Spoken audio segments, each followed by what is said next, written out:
வேலைக்கு போயிட்டு வந்து கொஞ்ச நேரம் ரெஸ்ட் எடுக்கலான்னு படுத்தா இவனுங்க நம்மள நிம்மதியாவே இருக்க விட மாட்டானுங்க.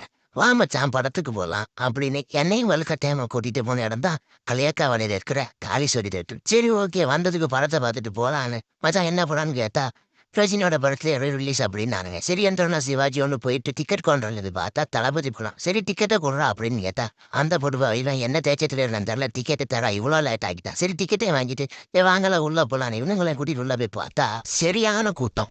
சரி ஓகே எல்லா கூட்டத்தையும் நன்றி உள்ள போனா என்னடா இங்கிருந்த வண்டி காணங்கிற மாதிரி கூட்டத்தையே காணும். பார்த்தா எல்லாம் புஷ்பா டூக்கு போயிட்டானு. சரி ஓகே தேட்டன் காரை போட்டு பாரத்த ஆரம்பிச்சாச்சு. சரி ஓகே மணிரத்னம் படம் என்ன சொல்லவோ அதான் போகுமேன்னு பார்த்தா இவனுங்க நம்ம பயிலுக்கு அதுக்கு மேல மாலையை போட்டுக்கிட்டு ஹீரோயினை பத்தி சாமியை பத்தி கொஞ்சம் நல்லா தான் பேசிட்டு இருந்தாங்க. என்னடா சடனா நம்ம பயில சத்தத்தையே காணோன்னு பார்த்தா இடைவெளி போட்டானுங்க. அதுக்கப்புறம் தெரியுது அதை வர ஜுவல்லரி ஆட வாயப்படணும்னு பார்த்துட்டு இருக்கானுங்க. சரி படம் முடிச்சு கிளம்பும் போது சாப்பிடலான்னு ஒரு கடை பக்கம் ஒதுங்கணும். சாமியே சரணாயப்பான்னு